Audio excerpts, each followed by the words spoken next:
오늘의 말씀은 야고보서 1장 8절에서 8절을 우리 교독하도록 하겠습니다. 하나님과 주 예수 그리스도의 종 야고보는 흩어져 있는 12지파에게 문안하노라.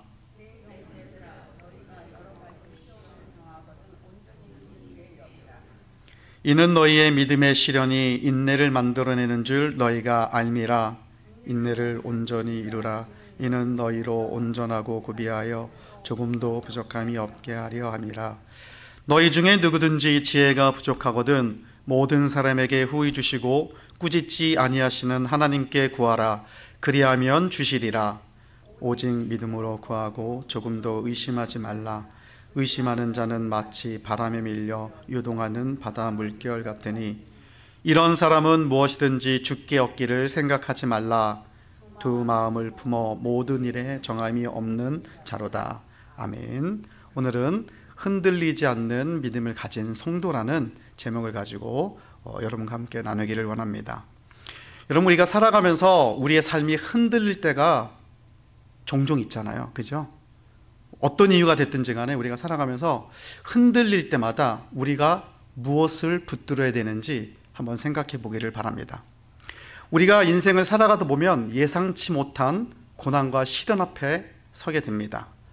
어떤 사람은 그렇게 건강했던 건강을 잃어버리고, 어떤 분은 자녀의 문제로 정말로 아파하고 눈물 흘릴 때가 있고, 또 어떤 분들은 재정의 문제로 정말로 힘들어하고 아파할 때가 있습니다. 또 어떤 분들은 관계의 문제로 가슴을 끙끙 앓으며 이 문제를 어떻게 풀어야 되나, 어떻게 해야 되나라고 그렇게 고민하는 분들도 있습니다. 여러분, 어떤 사람은 하루아침에 모든 것을 잃어버리고 정말로 절망해서 어떻게 일어나지 못하는 그러한 사람들도 있습니다. 여러분, 성경에 그러한 예가 있죠. 누가 그랬어요? 하루아침에 모든 것을 잃었던 사람? 욥이 있었습니다. 욥은 10명이 되는 자식이 하루아침에 죽고, 그리고 자신이 가지고 있던 모든 재물을 일순간에 잃게 되는 극심한 고난을 겪게 됩니다. 여러분, 이러한 어려움이 만약에 나에게 닥친다면 여러분은 과연 어떤 마음이 드시겠습니까? 내가 가지고 있던 건강, 내가 가지고 있던 자녀, 내가 가지고 있는 모든 재산이 하루아침에 다 흔들리고 무너진다면 나는 과연 어떠한 모습의 사람이 될 수 있을까를 한번 생각해 보면 좋겠습니다.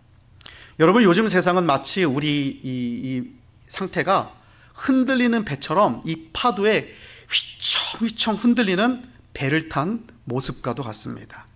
예상치 못한 인생의 파도 앞에서 우리는 이런 질문을 하게 되죠. 하나님, 왜 제게 이런 일이 자꾸 일어납니까? 그런 우리에게 오늘 야고보 사도는 우리에게 매우 도전적인 말씀을 하고 있습니다. 우리 2절 말씀에 이렇게 말하고 있죠. 너희가 여러 가지 시험을 당하거든 온전히 어떻게 하라? 기쁘게 여기라. 아니, 이게 무슨 말씀이에요? 고난을 피하라 하지 않고 고난을 기쁘게 여기라니, 이게 무슨 말이 됩니까? 고난은 피해야지요. 넘어가야지 상체가 아닙니까? 왜 내가 그 고난을 앞서 싸워야 됩니까? 근데 이것을 기쁘게까지 여기라고요? 말이 안 되는 거 아닙니까? 라고 도리어 우리가 반문할 수가 있습니다. 여러분, 오늘 이 말씀은 우리 믿음의 방향을 다시 잡도록 이끌어주고 있습니다. 그러면 우리 야고보 사도가 말하는 시련 속에서 믿음의 자세를 오늘 본문 말씀을 통해 알아가 보도록 하겠습니다. 여러분, 본서를 쓴 야고보는 예수님의 육신의 형제였습니다. 예수님의 실질적으로 피를 나눈 그런 형제였고요, 초대교회에서 중요한 지도자 중에 한 명이었습니다. 여러분, 오늘 1절 말씀에 이렇게 하고 있어요. 흩어져 있는 12지파에게 문안한다 라고 되어 있습니다. 흩어져 있는 12지파는 어떤 상태를 말하면, 흩어져 있던 그 당시 그 역사적 환경이 어떠냐면, 많은 사람들이 팔레스타인에 머물러 있는 것잖아. 그 주변에서 흩어져 살고 있던 유대인 그리스도인들, 즉 디아스포라 공동체에게 보내진 편지였던 것입니다. 이들은 흩어져 있으면서 온갖 박해와 가난, 차별 속에서 예수님을 믿는 신앙을 지키며 살고 있었습니다. 그런데 그런 이들에게 야고보는 바로 다음과 같이 말하고 있는 것입니다. 너희가 여러 가지 시험을 만나는데 그 여러 가지 시험에는 여러 가지가 있겠죠. 뭐가 있어요? 가난과 궁핍과 외로움과 온갖 모함과 술수로 인해서 너희가 억압받고 있지만 어떻게 해라? 온전히 기쁘게 여기라는 것입니다. 여러분, 베드로전서 4장 12절에 또한 이렇게 말씀하고 있어요. 베드로 사도도 이렇게 말하고 있습니다. 사랑하는 자들아, 너희를 시험하려고 오는 불시험을 이상한 일을 당하는 것 같이 여기지 말라라고 합니다. 여러분, 베드로 사도 역시 시험이 이 신앙인에게 있어서는 삶의 일부임을 강조하고 이를 이상하게 생각하지 말라라고 강조하고 있는 것입니다. 그런데 이런 시험을 왜 기쁘게 여길 수 있을까요? 왜냐하면 우리가 이 시련, 이 시험을 우리가 지나가게 되면은 어때요? 인내라는 것이 생기기 때문입니다. 그래서 오늘 3절 말씀에 계속해서 이렇게 말하고 있습니다. 이는 너희 믿음의 시련이 인내를 만들어내는 줄 너희가 알미라. 너희 믿음의 시련이, 너희가 믿음 안에서 예수님을 믿고자 하는 그 믿음의 시련이 어떻게 해요? 인내를 만들어. 말하자면 우리 내면에 인내의 근육을 단단하게 만들어집니다. 여러분, 근육이 생기려면 어떻게 해야 돼요? 운동을 해야겠죠. 가만히 먹고 자고 놀고 있는데 여러분, 근육이 생길 수 있어요? 힘이 붙겠습니까? 아니죠.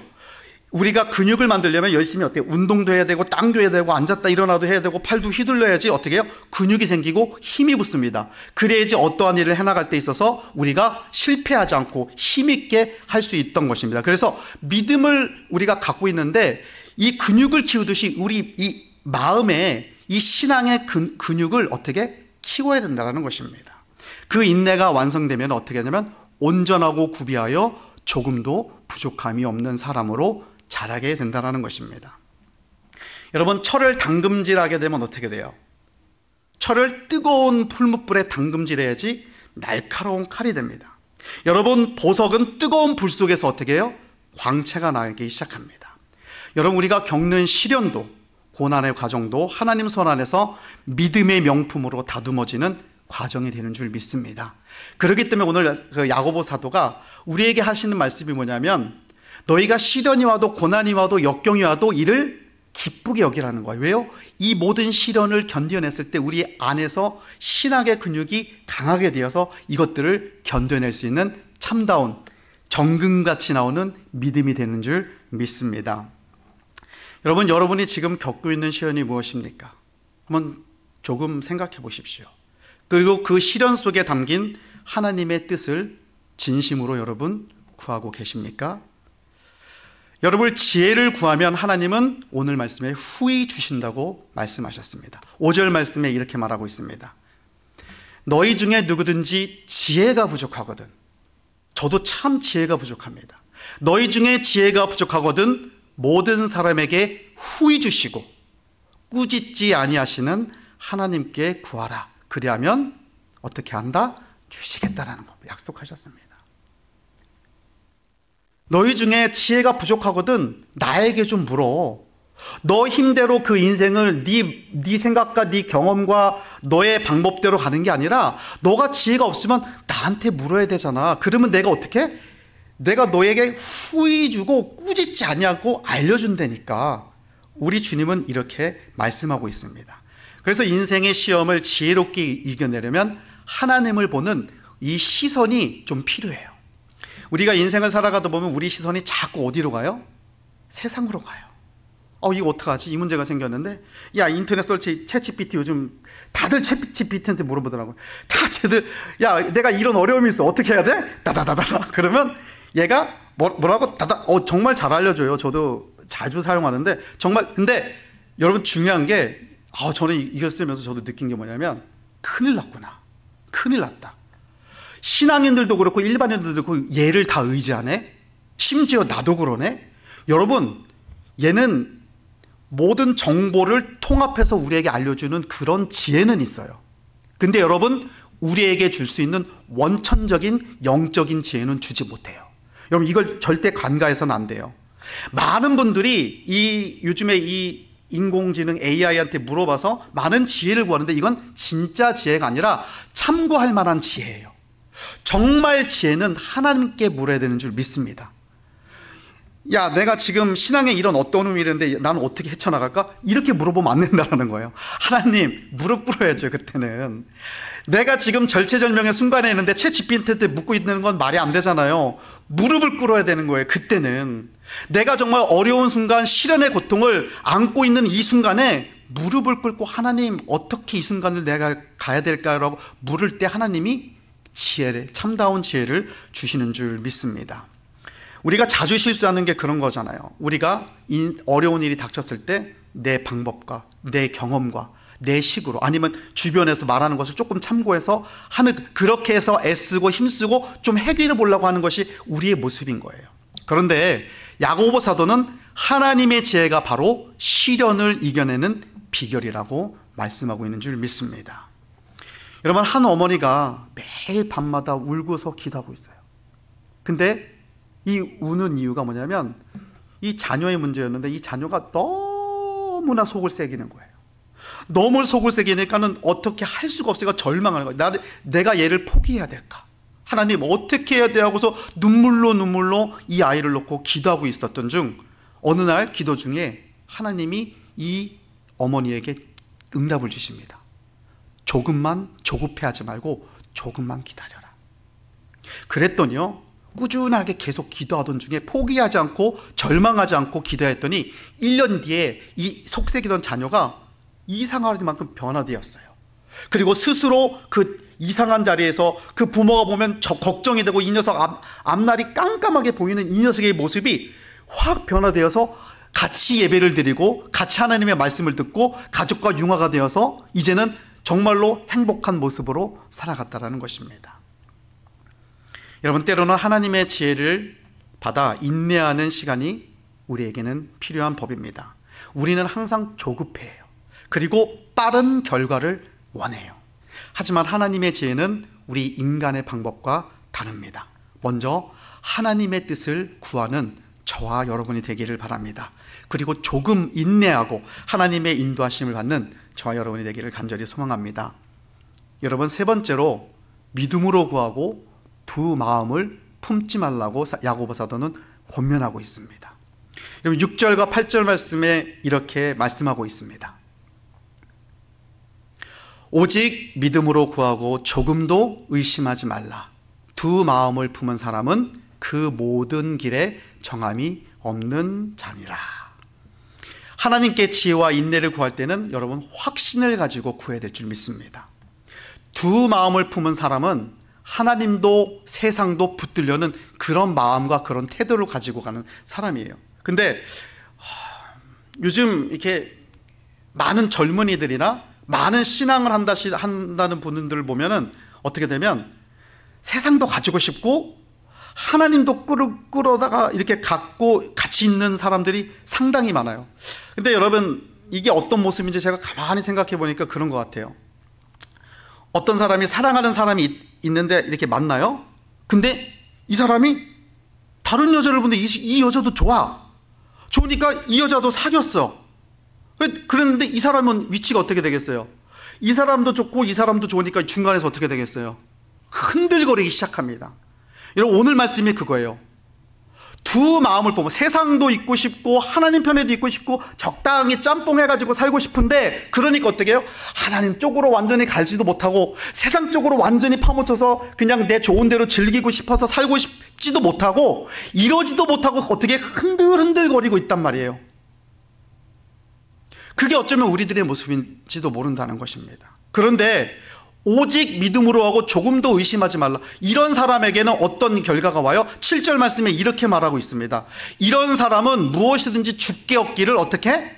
생각하지 말라라는 거예요. 왜요? 두 여자를 품은 남자가 결국에 뭐예요? 두 여자 다 놓치는 거예요. 아무것도 얻지 못하게 다 놓치게 되는 거예요. 두 마음을 품은 사람은 결국에는 아무것도 주님께 얻을 생각을 하지 말라. 왜요? 이거는 당신의 욕심이니까. 세상 쪽에도 속하고 하나님 쪽에도 속하고, 그러면서도 내가 갖고 싶은 건 다 갖고 싶고, 이거는 우리의 욕심이라는 것입니다. 왜냐하면 하나님을 마음에 믿지도 않으면서도 무엇을 얻고자 하는 것은 우리들의 지나친 욕심입니다. 그런 기도는 하나님이 듣지 않으신다고 한다는 것입니다. 어느 집사님께서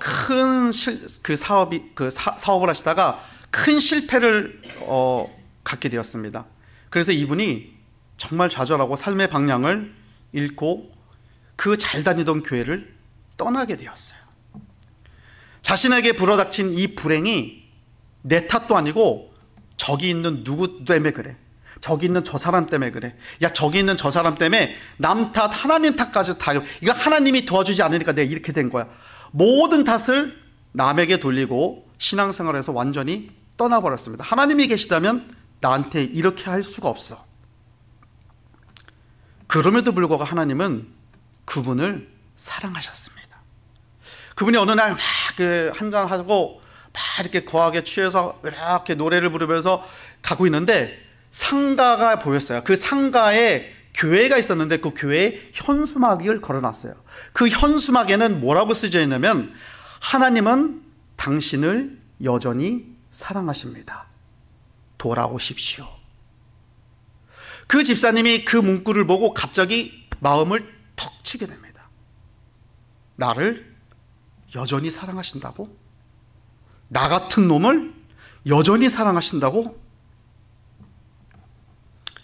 그런 마음이 들자 다시 하나님께로 돌아가고자 하는 열망이 생겼습니다. 그리고 진정한 회복의 시작은 그가 교회에 나가면서도 아니에요. 하나님의 말씀을 먼저 읽기 시작했습니다. 그래, 내가 하나님을 떠났지만 하나님의 말씀이 어떤 것인지를 다시 한번 봐야겠구나 생각하고 하나님의 말씀을 보기 시작했습니다. 하나님의 말씀을 다시 한번 읽어보니 내가 그동안 믿었던 게 헛것이었고 잘못 믿었구나라는 것을 깨닫기 시작했습니다. 그리고 그 말씀을 붙들고 다시 교회로 들어갔습니다. 그럼 여러분, 그 집사님에게 변화가 일어났을까요? 아니에요. 그분의 사업은 여전히 실패하고 어려운 중에 있었는데 중요한 거는 그분의 마음의 변화가 생겼다는 거예요. 여전히 상황은 앞이 보이지 않는 것처럼 깜깜함에도 불구하고 그분의 마음속에 평화가 깃들기 시작했어요. 그분의 마음에 기쁨이 생기기 시작했어요. 예전에는 세상에 대해서, 다른 사람에게 대해서, 내 사업을 망하게 한 그 원인들에 대해서 저주의 마음, 아주 그냥 내가 그들을 어떻게 하면 되갚을까 하는 복수의 마음이 있었는데 그 모든 것들이 사라지고, 아니지, 내가 이제는 하나님 믿고 제대로 살아야지 하는 그런 마음이 시작했다는 거예요. 상황은 바뀌지 않았지만 그 마음은 더 이상 흔들리지 않게 되었습니다. 더 이상 그는 두 마음을 품은 사람이 아니었습니다. 주님을 향해서 일심으로 나가는 한 가지의 마음을 가진 참다운 집사님이 되셨다는 것입니다. 여러분, 우리가 붙들어야 될 한 가지가 있습니다. 바로 그것은 흔들리지 않는 믿음인 줄 믿습니다. 정말 하나님을 믿는 믿음이 우리에게 있어야 될 줄 믿습니다. 사랑하는 성도 여러분, 우리가 야고보서 1장 오늘 1절에서 8절의 이 시련 속에서 흔들리지 않는 이 믿음은 우리에게 분명한 길을 제시하고 있습니다. 첫 번째로 고난을 피하지 말라는 것입니다. 내게 닥친 고난을 피하고 포기하지 말고 절망하지 말고 온전히 기쁘게 여겨야 될 줄 믿습니다. 두 번째로 그 안에서 믿음의 인내의 연단을 겸허히 받아들이는 사람이 되시길 바랍니다. 그리고 세 번째로 하나님의 지혜를 구하시는 여러분이 되기를 바랍니다. 하나님, 이 상황에서 내가 과연 다음 스텝으로 어떻게 해야 될까요? 하나님의 지혜를 내게 허락하여 주옵소서.